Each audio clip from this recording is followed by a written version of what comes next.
You know, wagons are an interesting topic because to the enthusiasts of the driving world, everyone seems to love a wagon and want a wagon, and they want a wagon version of everything that's on sale. And to the non-enthusiasts among us, wagons aren't cool. They're mom cars. They're what your mom drove in the 70s or the 80s, and like you don't want one because that's what your mom had, and wagons are lame for whatever reason, and I want an SUV. Newsflash for you, sweetie. Crossovers don't always make you look rugged and outdoorsy and sporty and adventurous and cool because everyone has them. So are wagons maybe not so lame? This one is not very lame at all. In fact, this one is very, very, very cool. I'm super pumped to tell you all about it. This is Out Motorsports, the channel for cars as you are. My name is Jake, and this is the 2023 Audi RS6 Avant. Now, this is going to be a fun one because it is the Monday after DC Pride. I am running on 6 hours of sleep spread out over 2.5 days and 1 sugar-free Red Bull. So let's talk all about what the Audi RS6 Avant is, why I think it is so cool, and where it kind of sits in the market, what it competes against. There's really not that much going on in the space of hot rod station wagons, but there are a couple competitors. And then of course we will get behind the wheel and talk all about how it is to drive. All right, so what is this 2023 Audi RS6 Avant? Well, like I said, wagons are thought of as kind of uncool. Everyone is buying crossovers either because marketing dictates it or people actually want them for a variety of reasons. Wagons are a little impractical, despite seeming practical. They don't have the ride height. They don't have as big of a boxy sort of hatch opening as far as fitting things in them necessarily. So a lot of people think that a crossover is a better option. And what that means is all of these wagons that a lot of us kind of my age, a little older, a little younger even, all those wagons that we grew up with are gone. There used to be this plethora of wagons, not only from the European manufacturers like Audi, but from everybody. You could get kind of the mid-size family sedan sort of vehicle, and in some cases a smaller compact car as a station wagon. And then they're not cool anymore, and crossovers have come to rule the world, and wagons are kind of going by the wayside. This one is a bad bitch.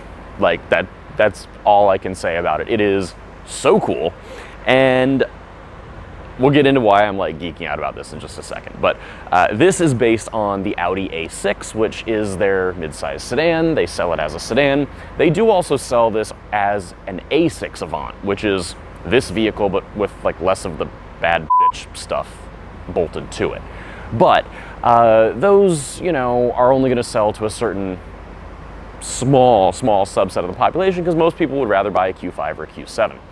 Audi, though, said, well, if we're going to build this really big, you know, family-sized vehicle, let's cater to the enthusiasts and do an RS6. Now, this is not the first time Audi has done an RS station wagon. They've done these before, but this is the newest one, and like I said, the market is really shrinking here. So you've got this. Mercedes-Benz will sell you an E63 AMG wagon, as they've done for several generations now, and then Porsche will sell you a Panamera Sport Turismo that is the kind of wagony version of their four-door Panamera sports sedan. So those are kind of your big three, the only three really, and this one is the one that does it for me out of all of them. Now, one of my friends was talking with me about this, and he's like, well, I think a really hot, fast wagon should be total sleeper status, so I prefer the E63 because it can be more subtle.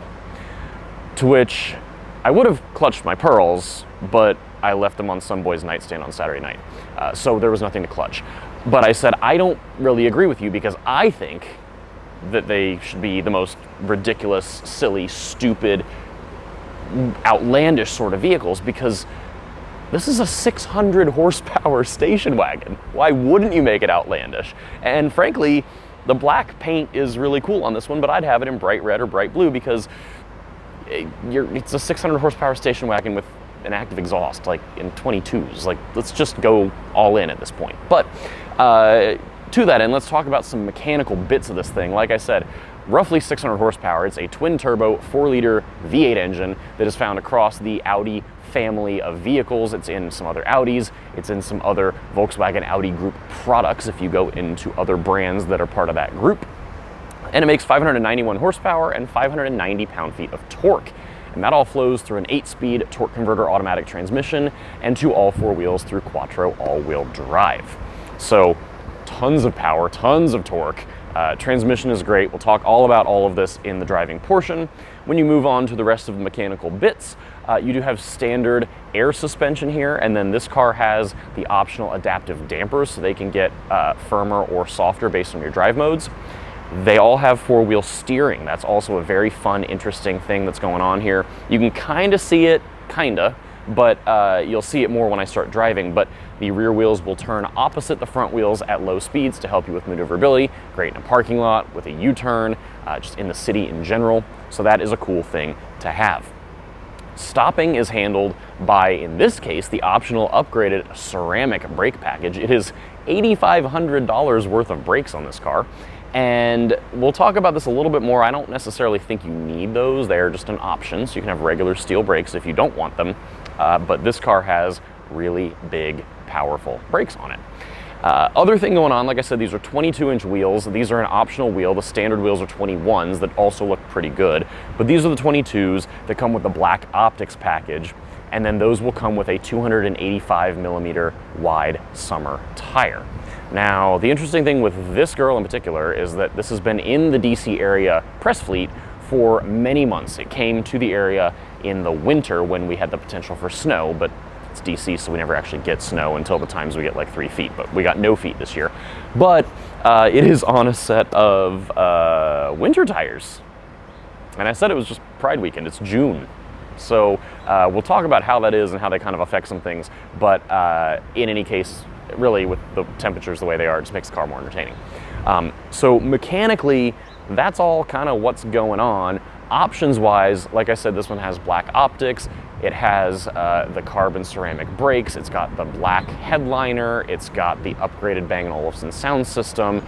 It's got the night vision and extra driver assistance. It's got all sorts of stuff that's basically fully loaded for one of these. MSRP of this one comes in at $158,000 and change. And I feel very fortunate that Audi said, yeah, of all the people in the world, we want you to drive our 600 horsepower, very expensive station wagon and tell everyone all about it. But before we do, I want to take 2 seconds and talk about why I'm so interested in the notion of a hot wagon. Because these don't work for my life. I need to be able to tow something. So for me, something like an SQ7, if we're sticking in the Audi family, would be really more the vibe here. But there is just something so cool to me about having this. I love a long roof. I think enthusiasts in general love a long roof. I think the styling is just a little bit better than the sedan. If you gave me like an A6 or an S6 or a whatever 6 Audi, I think I really like this just that much more. And that even comes with the downsides of this cargo area, you know, being long, but not having a huge opening. I tried to move a chair in this car over the weekend, and I actually had to take the back of the chair off and disassemble it a little bit because it wouldn't fit in the RS6 fully assembled. Meanwhile, I'm staring at my Porsche Cayenne parked behind me, not here where I live, and thinking, well, this chair would fit in that, my stupid crossover that makes me look sporty, adventurous, rugged, sexy, fun, unlike all the other moms. I'm cool mom. The chair would have fit in that because the opening of that hatch is more square than this because the roof is a little taller. You get a lot of handling abilities here. You get a lot of the sedan advantages as far as lower center of gravity, lower ride height, you know, a little bit sportier. And then you get the extra practicality that comes kind of with a lot of crossovers and SUVs. So is that becoming more of a moot point with some SUVs kind of upping their handling game with things like the Audi SQ7, the Porsche Cayenne, those sorts of vehicles? Maybe. But I also think a lot of us don't necessarily want something that has the ride height, that has the capability. For those of us who just want to haul a lot of stuff sometimes and have the practicality, but will never go off-road, will never need any of that ride height sort of advantage that comes with a crossover or an SUV, we're all in the camp of like, why bother? So these are perfect for us. So that's kind of my bit on these. So with all that, let's get behind the wheel and talk about how this RS6 Avant is to drive. All right, let's talk about driving this thing. I'm so pumped because it is, I have been insufferable in this car, and I burned through a whole tank of gas in 100 miles because I have driven it mostly everywhere in first and second gear. So to that end, we're in a parking garage. That's where I was filming. I'm gonna pop this into manual mode. It is in the customizable RS drive mode, but I've got the exhaust at its loudest setting. It's a valved exhaust. It's the optional sport exhaust. And obviously in a garage, things echo a little bit. So we'll hit it in just a second here, but the exhaust does get quieter too if you don't want it to be quite so loud. But if we just do a little hee hee hee. I've been doing that everywhere, and everywhere there's a tunnel, and everywhere there's walls that can bounce off of, and just kind of everywhere in general, because V8 sounds so fantastic, and they sound even better when there's a big uncorked exhaust. So that's that. Let's get out to the real roads, and then we'll talk about a little bit more of this. So let's go this way. I'm gonna put the transmission back into its regular drive mode. It stays in a sport shift mode, but honestly, you'll see why I want this here in just a second, but the car can shift much faster than you can, and once it builds a boost, you actually really need, you need to just let it do its thing. The other thing I'm gonna do is use the RS button on the steering wheel. I'm in my RS1 drive mode, which is kind of customizable, you know, do your own thing. So I've got the suspension in soft, I've got the steering a little bit lighter, and I've got the exhaust at full boogie because it sounds better that way. But for the sake of having the fastest acceleration and, you know, that full like 3-second 0 to 60 time, you have to have it in the RS2 mode because it will let you do launch control with the traction control turned off. So I'm going to hit that. Stabilization control in sport. Warning, limited stability. Okay, great. Now we have to deal with traffic. All of you go. So you're all going to be miserable. Now see, the really problematic thing with where I chose to film is that there's this little on-ramp and there's no merge lane. So you have to really, for the sake of safety, get up to speed here quickly. You know, you don't want to be run over by anybody. So the most effective way to do that is to put your left foot on the brake and floor the throttle, and then let her eat.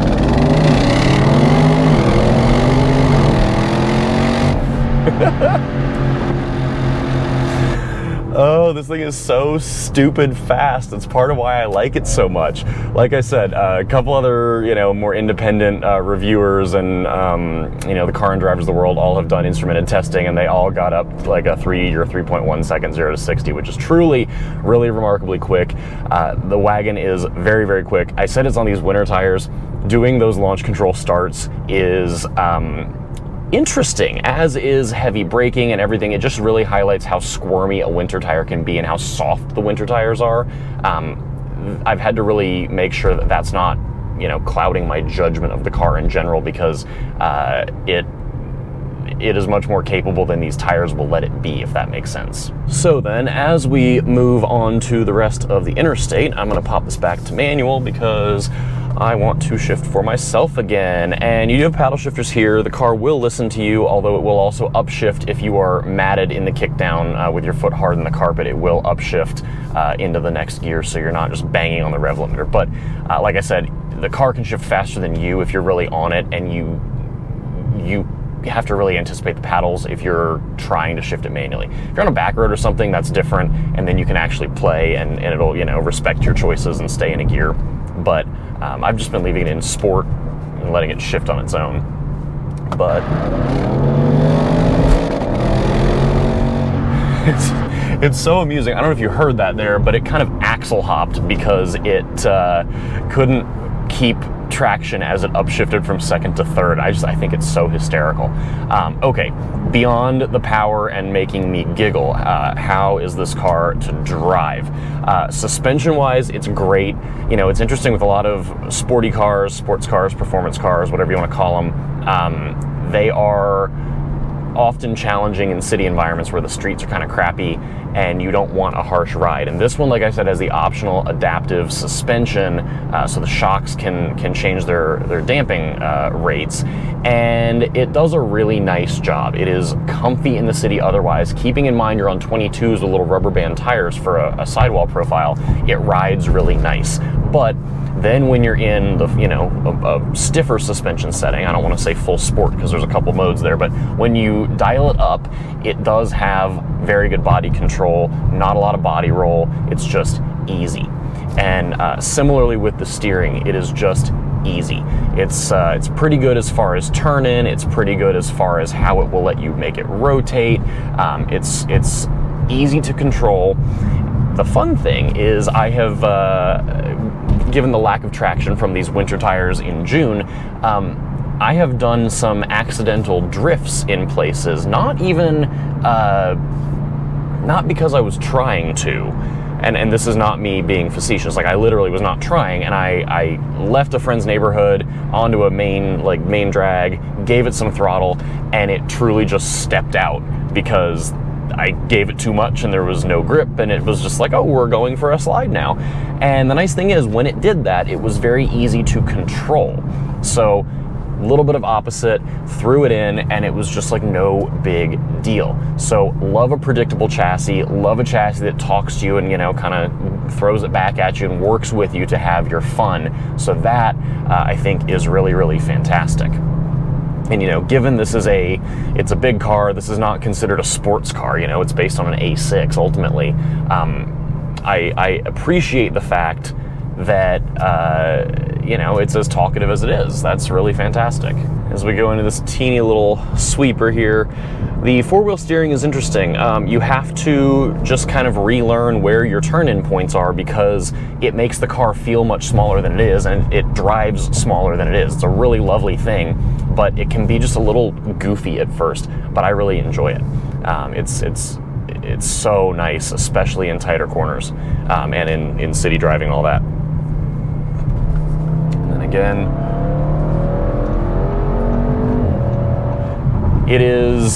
it's fascinating too, driving this, because a friend of mine was asking how it was to drive in traffic. I just had it in drive, I was trying to kind of cruise. Let's be real, I had it with the exhaust set to like full dump, and it was in second gear all the time and whatever. But point being, there's a little teeny bit of turbo lag because this thing has to build boost, but he was like, how is it in traffic when you're trying to just kind of creep and deal with like varying speeds, but you don't have room to like let it run.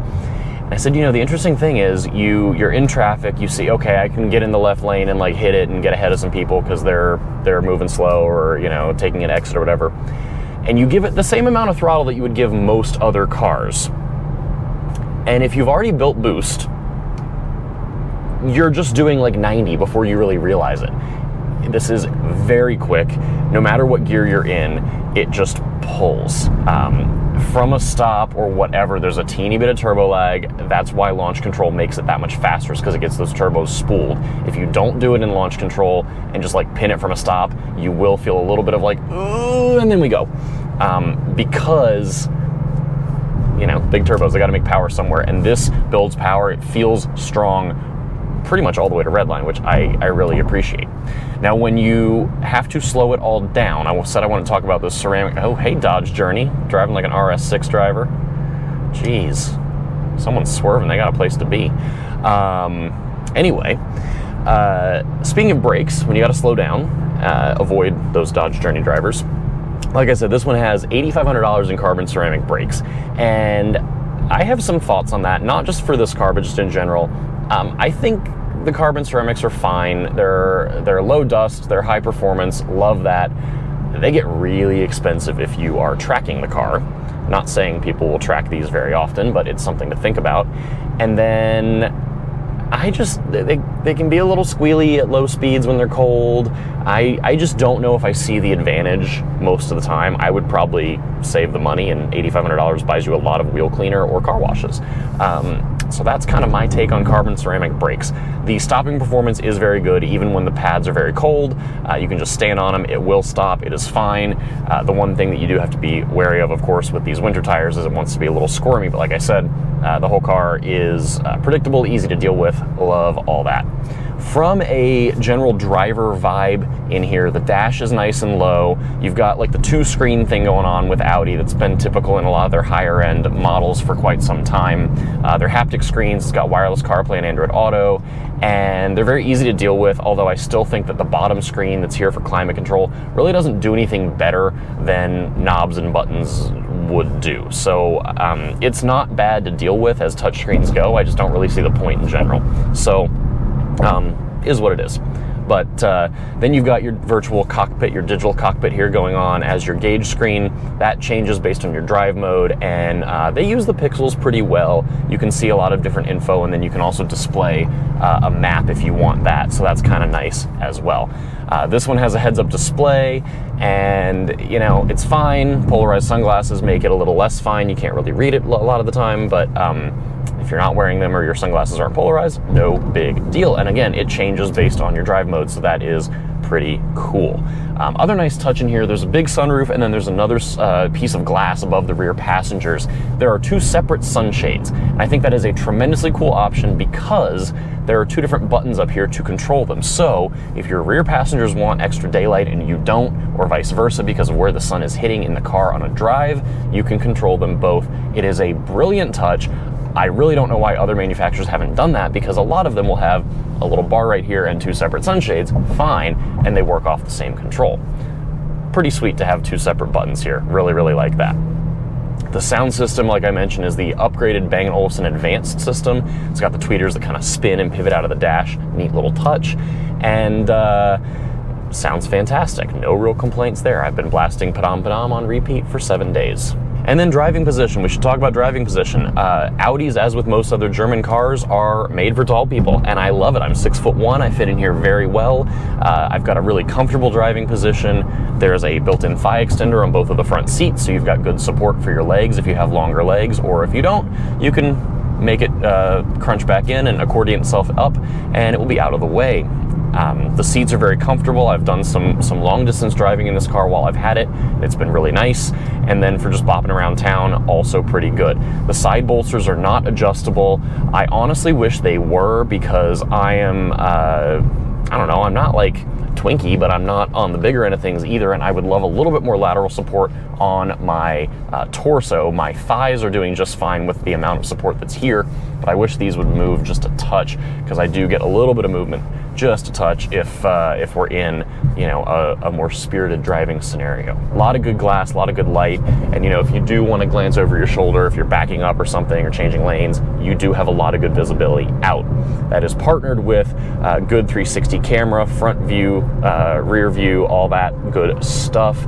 Audi has all the extra driver assistance bits on this car, including parking assistant. The one thing that I don't love about it, though, in a city environment, if you have to parallel park in a tight space, it's easy to parallel park in a tight space because you have that rear wheel steering. You can whip this car into spots that you think maybe you wouldn't fit in, and that is fantastic. However, if you're backing up, there's a red line kind of close to your bumper, but you've probably still got 6 to 8 inches of space when you are got something in that red zone. But if you are backing up and you get to that red line and you cross it, even if you are going 1 mile an hour, the car will full-on panic brake. That is Audi pre-sense.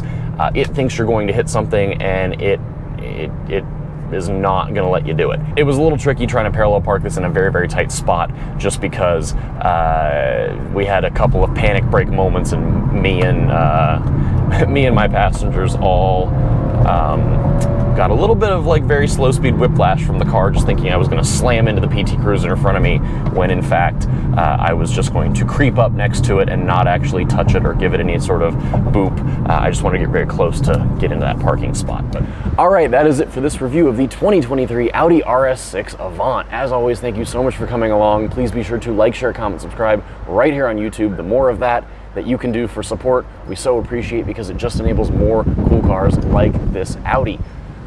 Wow, this is windy.